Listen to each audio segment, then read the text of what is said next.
Tax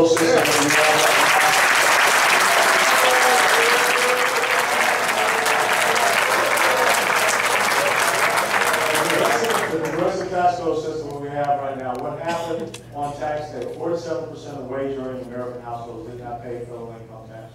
That's a very dangerous number as we go forward in this country.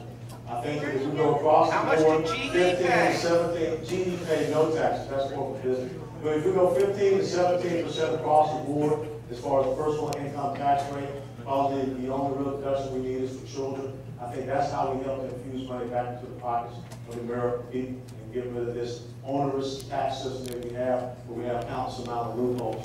And then the other thing is, and I'll talk about it a little later, corporate business tax rate, 35%, second highest in the world. Japan right now is #1. Japan is already talking about lowering theirs. We will be #1.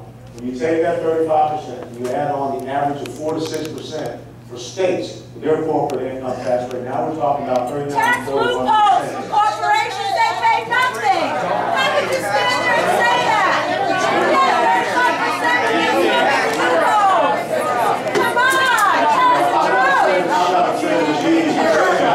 The most important thing you have to understand, if you flash that down, 22%, you get rid of all the loopholes, then you don't have any corporations that are trying to do what you see happening right now. So that's what we want to try to do.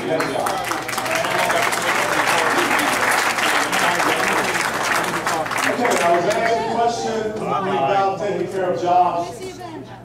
We came up with this bill here called Small Business Encouragement Act. Leave her alone. Leave her alone.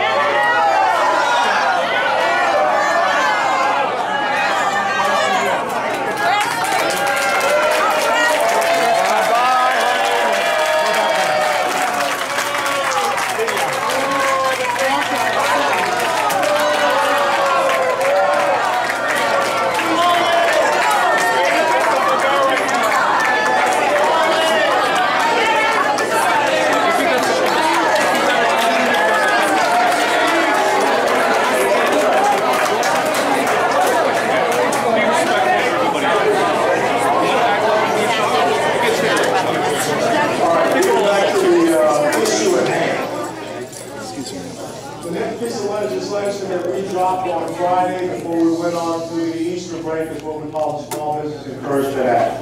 What we did was we went over to the National Federation of Independent Businessmen, who is kind of the advocacy group for small businesses, and we asked them what did they think we could do to try to incentivize and get an opportunity for small businesses to grow. So what we came up with, if you are in the previous annual economic year, fiscal year, at $20 million revenue or less, 100 employees or less, we're talking about a $6,000 tax credit for you to get out there and hire an American that's been on the unemployment roll.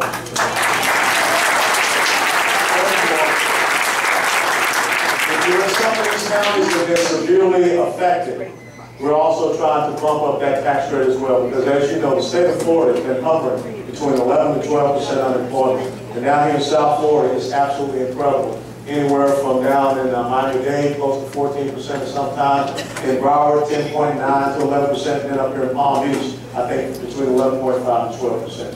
So you see we have 3 co-sponsors already. It is bipartisan, and we hopefully, when we get back up, we can get this pushed through Small Business Committee and get it to the House. Next slide.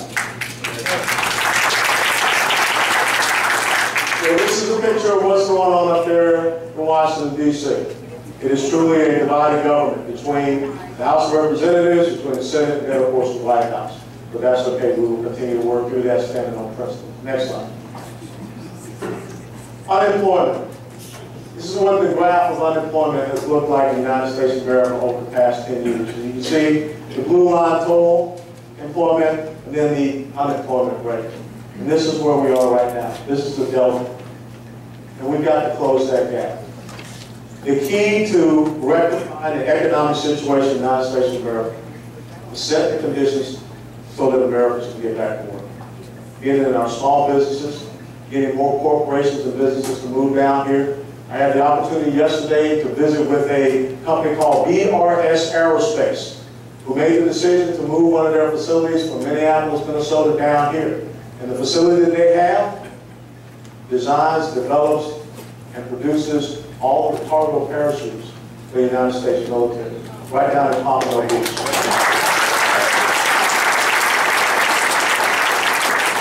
They came in, they hired local talent. What's even better, they have been partnering with a new veterans jobs program, and they're getting some of these homeless and jobless veterans, they're getting them back to work because they understand. As you can see, that's where we started to have that decline coming after that September 08 financial crisis. We've got to close this gap, ladies and gentlemen, if we're going to continue going forward. And that affects a lot of things. When you talk about Social Security, back in 1950, there were 16.5 people working for every one beneficiary of Social Security. Now we're down to 3 people working for every beneficiary of Social Security. And in about 5 years, we're talking about going down to 2. So we've got to get Americans back to work. Next slide.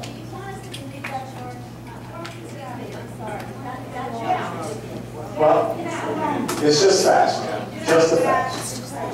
Okay, now we'll talk about government spending. Government spending is getting out of control.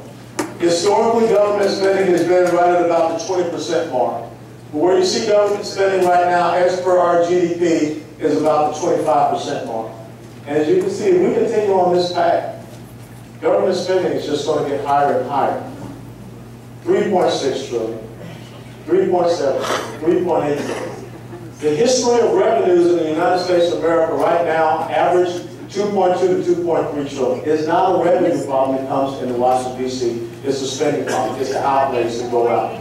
And if we're going to make an effective change, it is about reducing the size and the scope of the federal government if you're going to have long-term sustainable economic growth and job growth. That's just the bottom line. So that's what that. Job growth is from demand. You need to increase demand. Just shut up and listen. You might learn You have to something. increase demand. Thank you, sir. But this is where we're heading to. This is what we're trying to create. We're trying to bend down the curve of government spending to get it back into manageable levels. How do you increase demand? We'll get there. All right. I'd love to hear it. Next slide. All right. Remember I talked about the federal deficit. Remember I talked about the federal deficit. When you are continuing to spend more than you're bringing in, there's the result of what's going to happen. And we've got to turn that around. Because if we don't turn that around, if we continue to have deficit spending in Washington, D.C., that means we're going to continue to borrow money in Washington, D.C., which means we're going to continue to be owned by other countries. And that's the problem as we go forward. That's a national security issue. It's a foreign policy issue. And the number one thing we have to do is bring that back into balance. Next slide. And so here, this is what it looks like as far as the debt if we don't make a difference in the budget resolutions that are out there. That's where it goes from this point on. Hopefully, we can bend it down. And that's the basis, one of the basis of that fiscal year 2012 budget resolution that I voted to approve. Now, it has to go with the Senate to see if it will be approved at the Senate level. But ladies and gentlemen, this is the critical point. We got a debt ceiling vote that is coming up. And if we continue to, for the 73rd or 74th time, say we're going to just raise the debt ceiling, raise the debt ceiling, raise the debt ceiling, and we don't make ourselves fiscally responsible in Washington, D.C., as the CBO said, by the year 2035, 2036, for that young man that's sitting back there kind of smiling, there will not be a United States of America. That's the danger of where we are. Next slide. Now, this is who is owning our debt. From 1970, currently where we are. 5%, now it's up to 47% of foreign nations owning our debt. Next slide. And here you see the breakdown. 29.2% is China, then Japan. And you can see even Brazil has a piece of our debt. What is really concerning is the oil exporting nations.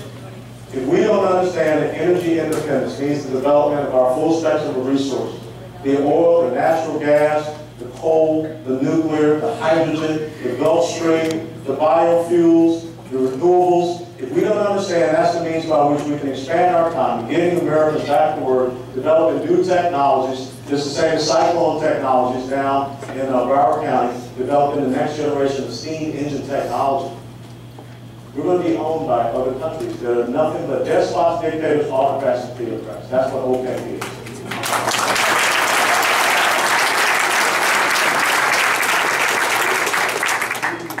This is dangerous.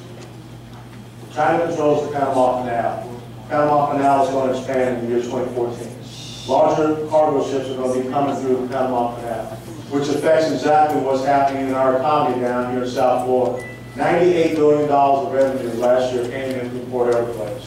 Think what happens if somehow that economic choke point is cut off to the United States of America.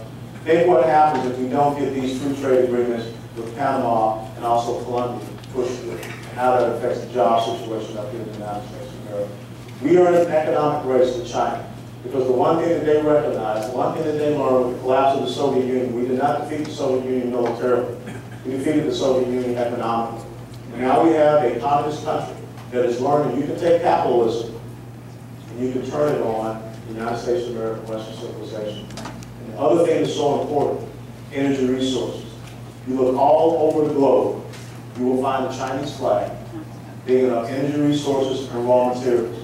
As a matter of fact, today, Prime Minister of Pakistan called over to President Hamid Karzai of Afghanistan and asked him if he should not go into a long-term security arrangement with the United States of America, that he should join Pakistan and China. Please be quiet.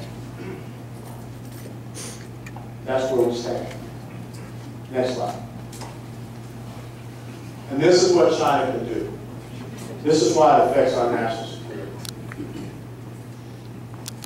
This is why if we don't turn things around in our country economically, with the trade surplus that China is building, the world's largest blue water navy will fly under a Chinese flag within the next 8 to 10 years. Now, maybe that's not important to you people sitting out here, but let me tell you the importance of that. We're talking about the sea lanes of commerce. Every great civilization, dating all the way back to the Phoenicians, understood the importance of the sea lanes of commerce. In 1990, the United States of America had 546 naval war vessels. Today, the United States of America has 283.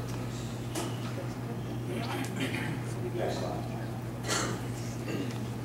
And this is what we're talking about. The spending as opposed to the tax revenue.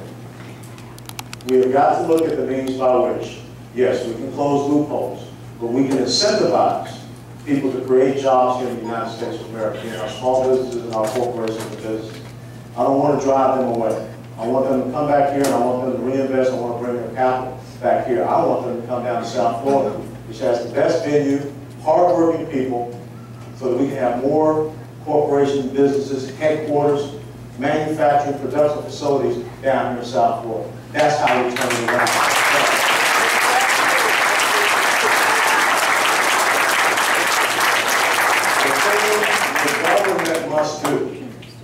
The thing the government must do is understand that they set the conditions for that growth.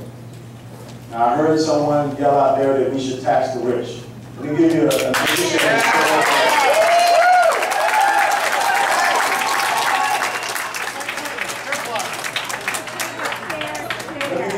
historical lesson. The historical lesson, if you go back and you look at what happened with Presidents Coolidge and President Harding, who took the marginal income tax rate for those upper top tax brackets and brought it down to 24%. And when they did that, the percentage revenues for the GDP